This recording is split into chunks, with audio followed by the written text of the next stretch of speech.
Seselja, let's look to the budget now. We're a bit over a week away from this budget. What do you say to suggestions, I guess, in the context of this Deloitte Access Economics report, which says $150 billion worth of deficits over 4 years is what we can expect, and yet we're hearing this is going to be a fairly lacklustre budget, a dull affair, as the Prime Minister has put it in the last couple of months. Is a dull affair exactly what we need? Don't we need a bit more in terms of budget restraint and reform? Well, let's be clear on a couple of things here, Kieran. Last year's budget, the decisions that were taken, and many of which were passed through the Parliament, though clearly not all were, made a substantial dent in the massive debt and deficit trajectory that we'd inherited. So that was a massive start to the task of budget repair, and that task does need to continue.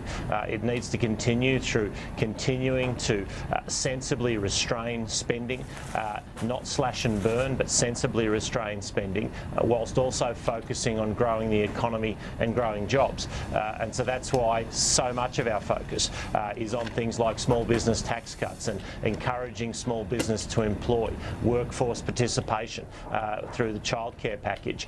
We've seen things like cutting red tape for small business, thousands of pages of over-regulation, and of course our free trade agreements. So all of these things are contributing to economic growth, will continue contribute to economic growth, and we've made a substantial dent in the task of fiscal repair with what we inherited from the Labor government.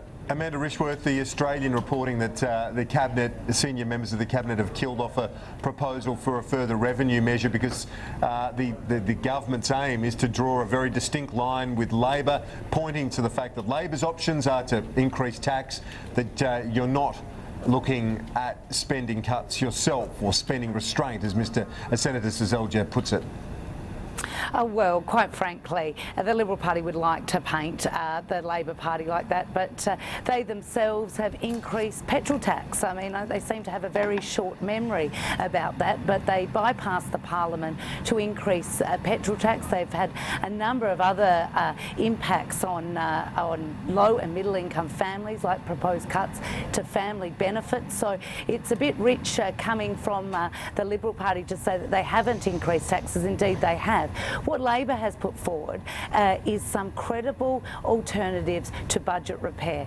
Indeed, our multinational tax shifting policy, as well as our superannuation retirement saving policy, will bring in $20 billion. That has been independently costed and is a responsible measure. So while Labor is actually putting forward some alternatives, we have seen this Prime Minister desperate to ensure that he stays in the job another month by actually not addressing and tackling the issues the country needs him to tackle.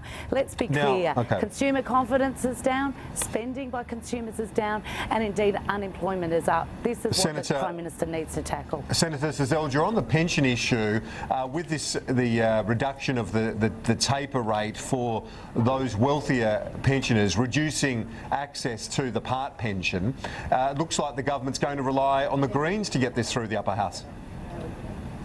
Well, I think you're sort of speculating on something that hasn't been announced and obviously hasn't been finalised. I mean, these are things that are being obviously looked at in a budget context, so let's not preempt what might be announced next week in that context. But I'll respond to Amanda. Amanda, points to sort of revenue measures that the Labor Party has proposed. She's talking over 10 years. She's talking about things where they won't release the costings, and we're talking about, in the case of superannuation taxes that the Labor Party wants to increase, we're talking about a back-ending, basically, that as more and more Australians in 5, 6, 7, 8 years' time earn more than $75,000 from their super, more and more Australians would be paying tax. But isn't there area for reform here? Surely there's some area for tightening this up a bit. But what I'm saying to you, Kieran, is that the claim by the Labor Party that their policy would somehow make a major dent in the massive debt and deficit legacy that they left us is laughable. It simply won't go anywhere near the job that we've inherited from the Labor Party.